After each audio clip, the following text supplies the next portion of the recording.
Shalom and welcome to another episode in our series called Faith Journeys with God in the Land.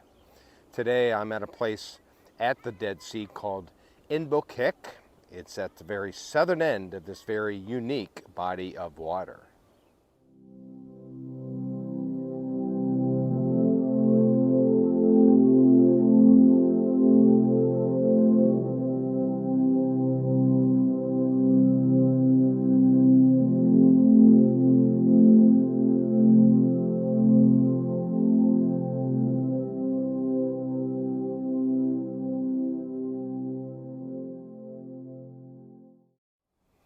This is indeed the lowest place on earth, 1,400 feet below sea level.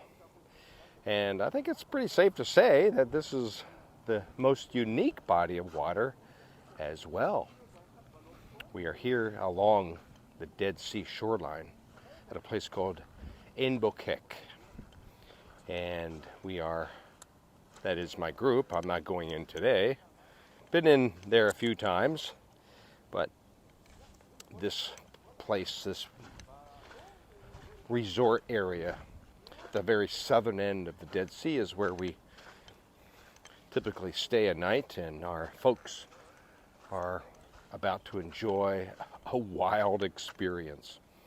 Now, even people who really can't swim at all, or even people who are scared of the water, they're going to have a great time in here, because all you do is you get in the water about knee deep or even hip deep.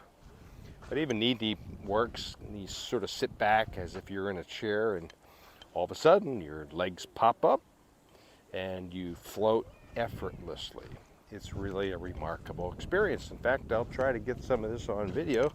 Maybe you can see some of those folks. They're not in our group, but they're floating and having a great time.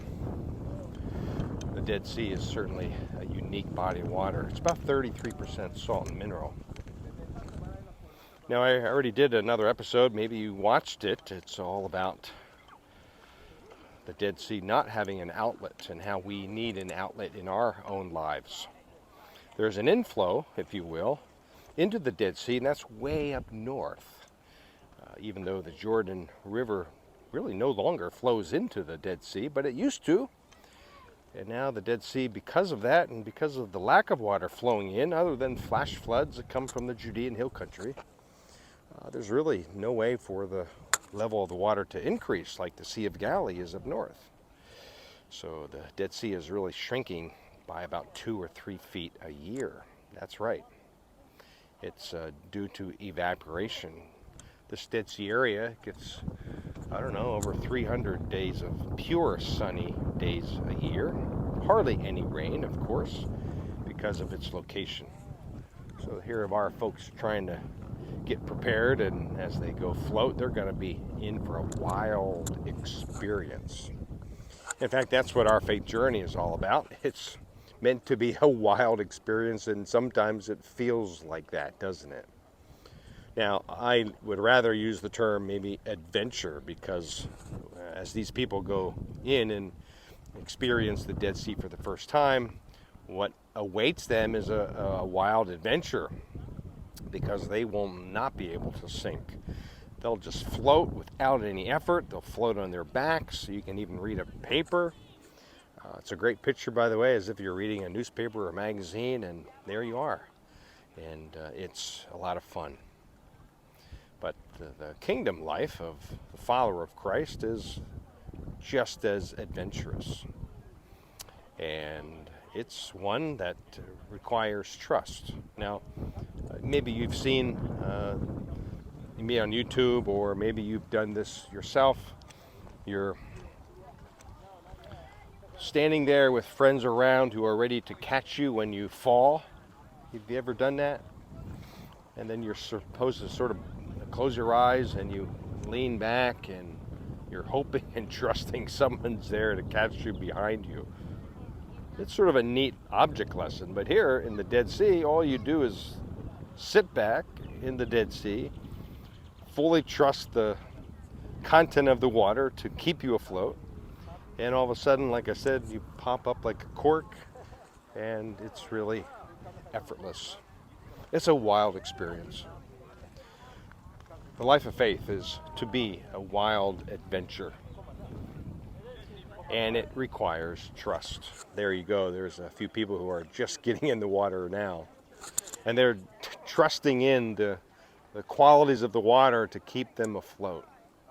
Well, our adventure in life is all about that. In fact, our walk of faith is about leaning back, sitting back, trusting God, allowing Him to take care of us.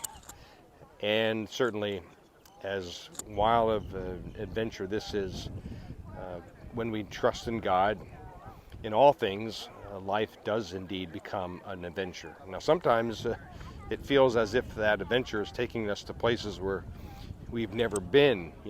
People have never been here in the Dead Sea, and they're experiencing things for the first time. Well, sometimes that can feel a little scary, yeah, but trusting and falling back into the capable hands of God and allowing Him to take us and lead us and use us for His kingdom, that's what it's really all about. So as these people are enjoying floating on their backs and just the wild experience of the Dead Sea. In fact, all the way across there are the hills of Moab. It's a beautiful view here late in the afternoon.